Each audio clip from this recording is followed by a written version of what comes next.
नमस्कार दोस्तों, मैं हूं सुनील और आप सबका स्वागत है मेरे YouTube channel wisdom of knowledge पर। दोस्तों, मैंने अपनी पिछली वीडियो में आपसे एक सवाल पूछा था और आपको कहा था कि मैं उस बारे में नेक्स्ट वीडियो में आपसे डिस्कस करूंगा। मैंने ये पूछा था कि कर्ण और अर्जुन में से ज़्यादा पावरफुल कौन था। तो दोस्तों, इन दोनों में से किसी एक को बोलना कि वो दूसरे से ज़्यादा पावरफुल था, ये एक नाइंसाफ़ी होगी। एक्चुअल में बात सिर्फ वक्त की है। वक्त किसके पक्ष में रहा और किसका मन साफ था और कौन धर्म की स्थापना करना चाहता था।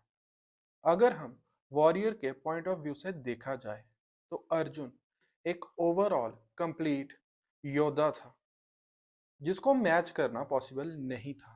लेकिन अगर रॉ पावर की बात की जाए तो उसमें करण अनमैचेबल था। और करण के पास एक और चीज थी कि वो बहुत ही बड़ा दानवीर था। उसने कभी भी किसी भी इंसान को अपने दर से खाली नहीं भेजा।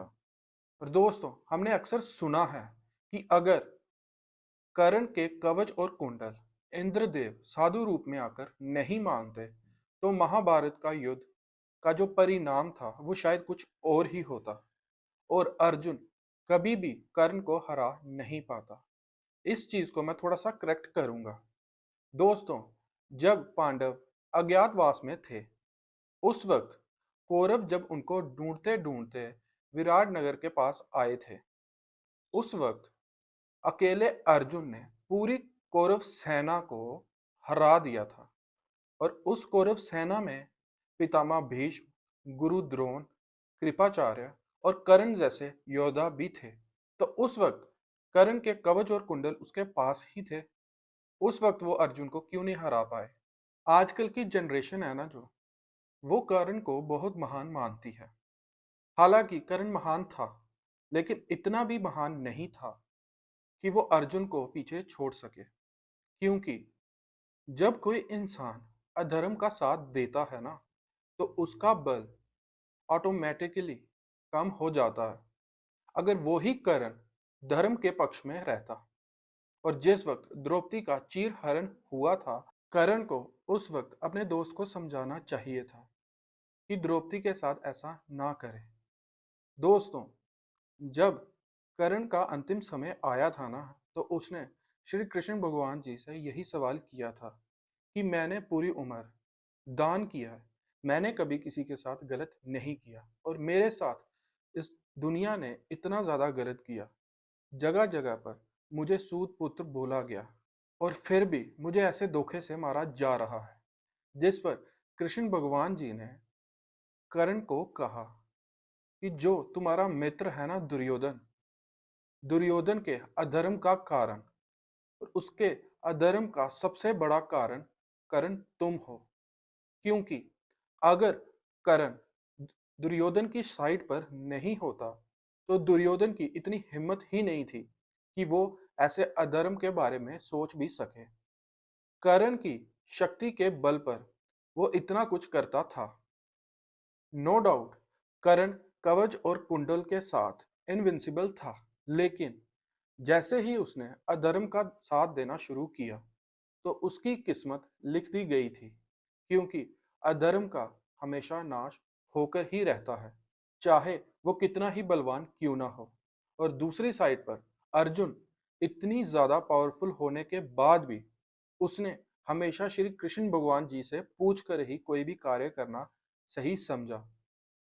हालांकि उसको भी दुनिया के सबसे बड़े योद्धाओं में गिना जाता है, लेकिन उसमें कभी घमंड नहीं आया। यही चीज करण में नहीं थी। करण अपने आप को सबसे बलवान मानता था और उसने अपनी पूरी जिंदगी सिर्फ अर्जुन को हराने के लिए निकाल दी।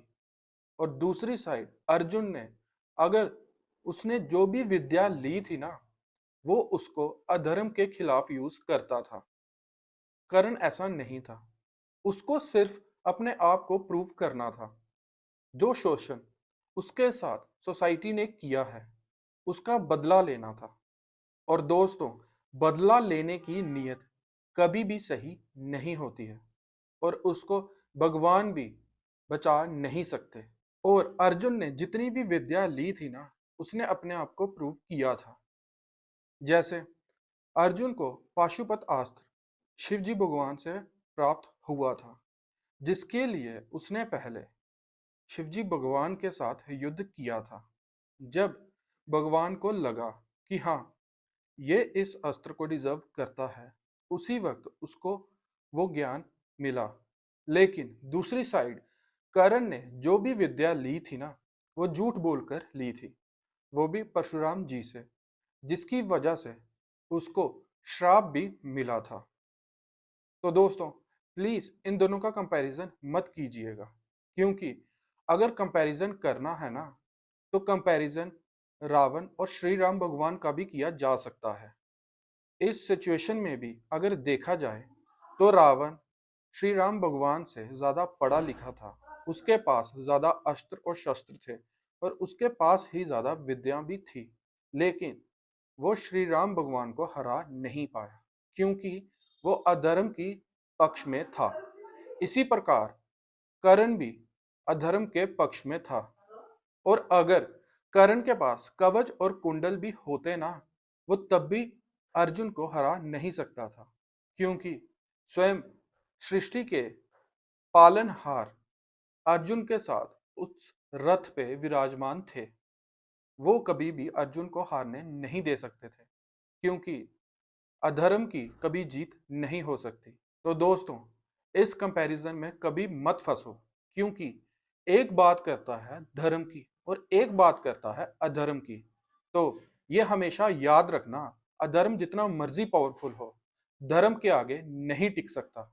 तो दोस्तों, आज का सवाल आपका ये है कि जब कर्ण को ये पता चल गया कि वो कुंती का ही पुत्र है, उस वक्त कर्ण ने अपनी माँ को एक वचन दिया था। वो वचन क्या था? अगर आपको इस सवाल का जवाब पता है, तो प्लीज कमेंट में जरूर बताएं। Please like, share and subscribe. जय हिंद।